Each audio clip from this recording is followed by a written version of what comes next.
Hi, everyone, and hi, Michelle. Thank you so much for joining us here.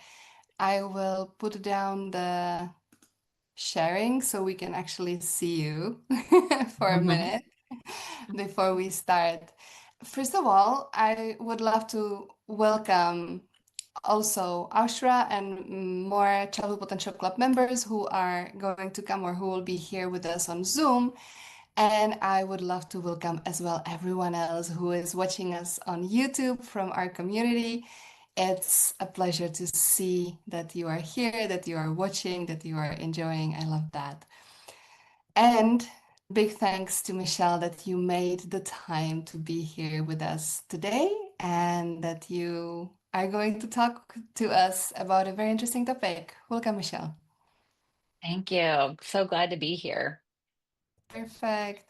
I will say a few words about you at the beginning, and then we can start with your presentation. So, you are a licensed professional counselor. You are a family therapist, a supervisor, family therapist. You are a certified clinical trauma professional. You are based in Texas.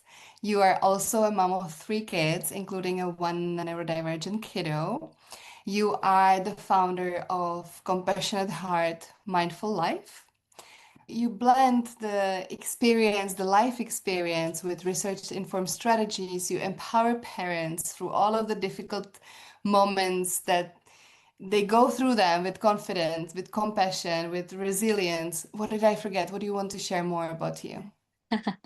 I think that covers it. I feel like, yes, it's my own personal struggles that I've had that just makes me passionate about sharing this information with parents because I really don't want parents to feel alone in their struggles, to feel alone in painful situations. I really want parents to know that they're normal, that everyone is experiencing these things, even us as the professionals, like we struggle, we have. So that's really what I want parents to know is that they're not alone and there's lots of tools that we can all use that kind of helps this journey be a little easier. Yeah, I can understand that. Do you want to start your presentation? Yeah, that would be great. So let me share.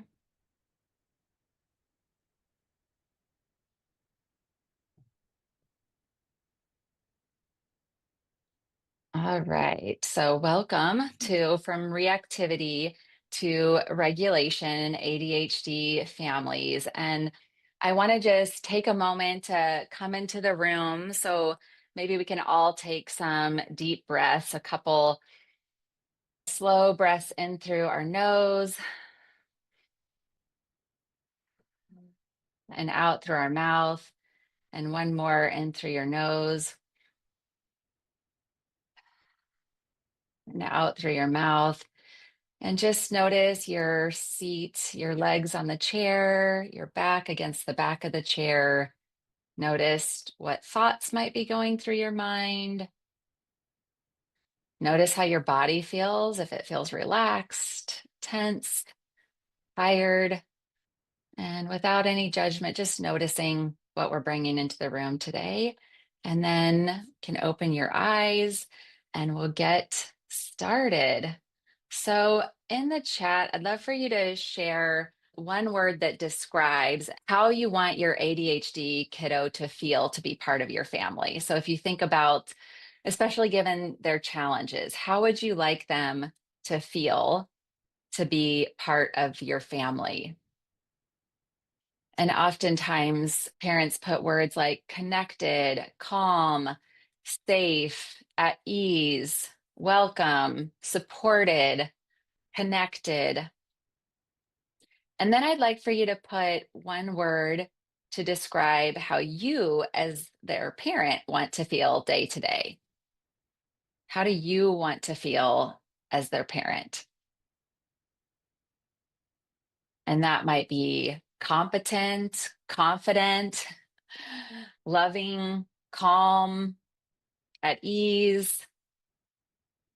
And I want you to use these words as your goal today as your North Star. The conversation that we're going to walk through is to help your child feel more of that feeling, that word that you chose, and to help you feel more of the word that you chose for yourself. So this is your North Star throughout this. Michelle, do you want me to read what was in the Oh, chat on the sure. YouTube? Thank you, Lucie. That'd be great. Okay. So it was loved, belonging, feeling understood, understood, understood, understood, calm, successful, calm, like I have the tools to help them, armed, empathetic, Mhm. full, I love that. And at ease, not worried about their future, trustful. I love that. We're definitely going to be touching on that. It's interesting how that calm and at ease was really a through line through a lot of the words that you all chose. So, my why is, as a therapist, I learned a lot about attachment and the importance of the parent child relationship. And I, read all the things I could get my hands on about all of these things, what parenting styles that really centered the parent child relationship. Because I didn't want just well behaved children. Of course, I want that too, like everybody, but I really wanted strong relationships with my children. And I want them, when they're teenagers, to be able to come to me. Right now, I have 12-year-old twins that are boy girl, and then I have a 10-year-old. And in their 20s, I want them to call me on the phone because we actually have a good relationship. I want to parent in a way that acknowledges their brain development and fosters resilience and self esteem. And as I was reading all these amazing books and learning all this information, there was one big problem that all of these approaches required me as the parent to have balance and calm and to be grounded, especially when my kids were struggling. And in reality, when they would get off balance, I'd get off balance and I'd feel overwhelmed and flooded. And particularly because I also have ADHD. So that wasn't the only reason, but that was one of the reasons that it made it, and still at times makes it more difficult for me to find my calm. And so over time, I found some tools that really help me and help other parents. And so that's a lot of what I want to share with you guys today. So in the chat, I'd love for you to share like where you are right now with your ADHD kiddo. Maybe it's number one, where you have a lot of concerns about their academics and their behaviors, and you notice that your concerns often intensify interactions. So maybe it's homework stuff or chores, and those concerns really stir things up inside of you. Or maybe you're more like number two, where you can stay calm until you have to ask the third or fourth time and remind again, and then things start to escalate inside of you. Or maybe you're more like number three, where you are often able to stay calm, but some days out of nowhere, you lose your calm and it almost throws you off balance. You're surprised it comes out of nowhere. What are you seeing in the chat, Lucie? Okay. Chat is a little farther behind us, like Okay. 10 seconds. So I will wait. I will wait. Okay. See, where are you? Here, Jennifer says one and two as an individual parent, partner maybe one. In the chat, I see three, three, three, two, two, one, three. I'm about a two. Yeah. So it's really normal for some of us could have all three of them, right? And some Yeah, of us might lean two, one. towards Yeah, more one or the other. yeah. So today we're going to cover how to step out of first noticing the negative cycle, but also how to step out of negative cycles with your kiddo and increasing your inner awareness and pausing and what to do when you pause and blocks to pausing. And another thing I didn't add on here is noticing your ADHD kiddo's strengths. So let's get into this. I forgot to tell you, if you can, if somewhere, if you could locate a piece of printer paper or a piece of paper, you're going to use that for an activity in a second. So I want you to, this is probably stuff that you already know about your ADHD kiddo, but we're going to just take a moment to remember what's happening with our ADHD kiddo's brain and the impact on executive functioning. So Dr. Daniel Siegel says that ADHD brains are not broken, but they do have differences in integration. And specifically, they struggle with the upstairs brain, the prefrontal cortex, and regulating the downstairs brain, the limbic system. And this leads to challenges in executive functioning, such as self-regulation. Like, these are the things that we encounter every day, right? It's more difficult for these kiddos to stop and think before they act. It's more difficult for them to have control over their body and speech, more difficult for them to have impulse control. Like, you and I might get angry at a driver on the road or at our boss, but our prefrontal cortex is fully developed and it reminds us this is not going to go well. Like, I'm going to keep these thoughts to myself. But our ADHD kiddo, they lose that access quicker. And it's helpful to remember that all kids struggle with this more than adults because our brain doesn't stop developing until we're 24. But ADHD brains mature more slowly, and they could be up to 3 years behind. They also struggle with managing their feelings, like their ability to regulate emotions, especially anger and anxiety. They struggle with frustration, and little things can feel really big. It's they feel really overwhelmed by big emotions. And we as adults, if we have ADHD, these can all be more difficult for us as well. And these create the organization and time management and planning. These things create daily struggles for our kiddos that increase their stress. They also negatively impact oftentimes how they feel about themselves, and they are more likely to get negative feedback about these things. So they're hearing all day long how they need to do better and this is how they need to improve. So I want you to take a moment and just notice what's happening inside of you. You've probably heard these things before, you've probably read about them, but I want you to just notice what happens inside of you. Check in and notice even what's happening in your body as you're listening to these things. Maybe you're thinking about the last time your kiddo had trouble with their homework, or you got into a conflict with them, or had trouble with their chores. And I want you to just notice that these things can stir up stuff inside of us. These things can really stir up a lot inside of us. And it's really helpful to notice how we as parents are impacted by our ADHD kids' struggles, and that it's easy to forget. I want us to really remember that it's very easy to forget all of these things in the heat of the moment, right? In the heat of the moment, that we're just seeing our kiddo that's like angry and refusing and shutting down. And maybe we think to ourselves, like, oh, they're just not trying, or they're just really lazy, or why do I have to? It's so normal to have those kind of thoughts and feelings. And so we have to, as parents, really consciously remember. I would think it could be helpful to print off a picture of an ADHD brain and just have it like wherever you do homework with your kiddo or wherever you get ready in the morning, because that's going to remind us that their brain is different. They're not doing this on purpose. They're not doing this to make us mad. And this is harder for them. But it's so easy for us as parents to forget that in the moment. So this is all about focusing on parenting from the inside out and noticing what's happening inside of us. Because, of course, we need to understand our children's developmental stages. That's so important and helpful to know their specific ADHD challenges, what's happening in their brain. And we as parents have the ability to calm down difficult moments, to create stability and ease. And understandably, when we get flooded, because of course we're going to get flooded at times as parents as well, that unfortunately, because our children's nervous system mirror ours, if we're not okay, our kids don't feel okay. And that can fuel reactivity in these moments. And we're going to get really into that a lot more.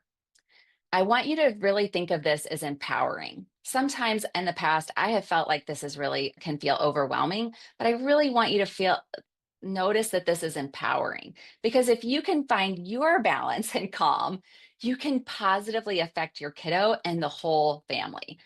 Let's help you find it. I love this quote by Pema Chodron. She says, if we open our hearts to anyone, including the people who drive us crazy, they can be our teacher. So I think of these moments with our kiddos as being teachers of what's happening with me. Why is that so triggering for me? That's interesting. That really stirs me up. When your kiddo's having a hard time, I really want you to remember what's happening for them. So you might have be familiar with Dr. Daniel Siegel's hand model of the brain. So I want you to just hold up your hand and fold your thumb in and fold your fingers over the top. So this is your brain stem and your limbic area, and they work together to regulate arousal and emotions. This is where the fight, flight, or freeze response come in. The fingers are the cortex. They're the higher part of the brain. They perceive the outside world. They help you think and reason. And this front area is the prefrontal cortex. So this helps kiddos and us stay tuned in and balanced and flexible, right? But if our kiddo gets triggered by something, stressful homework, stress at school, maybe mom or dad's upset with me, my sister just took my snack, whatever it is, right? They can flip their lid and then they're not thinking straight. They lose their flexibility. They lose their moral reasoning, like, I don't want to hurt my sister, or I don't want mom and dad to be mad at me, or I don't really want to break my thing that's right in front of me, right? They lose access to all that stuff. Their stress hormones take over. They're in fight or flight. They're not in a learning brain. And this can happen for a lot of reasons, especially with ADHD kiddos. After a long school day where they've held it together, they've had to use that executive functioning that's already a struggle for them. They can come home and something happens and they like really lose it because that all that stored up stuff all day. It could be a lot of things. It could be peer stuff. It could be maybe they just feel disconnected from us for whatever reason. There's many reasons, but no matter the reason, when they flip their lid, it's a signal that they need you. They need your calm. They need your regulated nervous system to help them regain their balance, to know that they're safe and loved, and it's going to be okay, even though it's a stressful moment. So let's get into this a little bit more. This is where you need your piece of paper if you haven't gotten it already. Our eyeballs face out. So we tend to focus on our kiddos' behavior, right? We focus on what they're doing or not doing, but we forget that how we are doing impacts them a lot, right? That our reaction and response to our kiddo has a big impact because, again, our children's nervous system is mirroring ours, right? So these interactions are not one-sided. And we often, as parents, get triggered in these moments. We flip our lid, right? For a lot of good reasons. So I want you to take your piece of paper and I want you to fold it in half long ways, like hot dog style, and then unfold it and draw an infinity circle so that half of the infinity is above the line and half is below the line. And then on the top left, I want you to write your name, mom, dad, Gma, whatever you're called. And then on the top right, did I say left? It doesn't matter. Top left, you, top your child, and then write their name. And I want you to consider for a moment, how do these negative interactions get started? And this isn't just a moment when your kiddo's having a hard time. This is a moment when they're having a hard time and then you start having a hard time, right? So maybe it's homework, maybe it's trying to get the kids out the door in the morning, maybe it's their evening routines. You ask your kiddo something and they ignore you, or they say no, or they start giving a list of excuses. There's lots of things that get this started, right? So on the top left, under your name, I want you to think about, what do I do when things start to go sideways? Maybe you start to lecture. If I just explain it well enough, they'll get it and just fall in line, right? Or maybe you start to make pointed comments like, you never listen, you never put your shoes away, you always leave your stuff everywhere. Maybe you start to complain about their behavior or ask questions out loud, like, why is this so hard for you? I told you yesterday. Do I have to tell you every day? Maybe you try to convince them that you're on their side. I'm helping. I'm here to help you. Don't you get it? I'm trying to help you. These are all very common, normal things that us as parents say. Maybe your anger just takes over and you get louder and you get more intense and your body language changes and you get really angry. Maybe you just shut down. You're like, forget it. You don't listen anyways. I'm out of here. So I want you to know that there are very good reasons that you are reacting however you're reacting. And the primary reason is because you care deeply about your kiddo and what's going on and how they're doing. So on the bottom left, this is under the line, under the fold, I want you to think about, what am I really hoping for my kiddo? What am I really needing for my kiddo and hoping will happen? Like, I want my kiddo to do well in school. I really want them to be respectful. I really want them to be responsible. So I know they're going to be responsible adults. Maybe I really want to have strong relationship with my kiddo. That's really important to me. I really want them to be able to talk to me.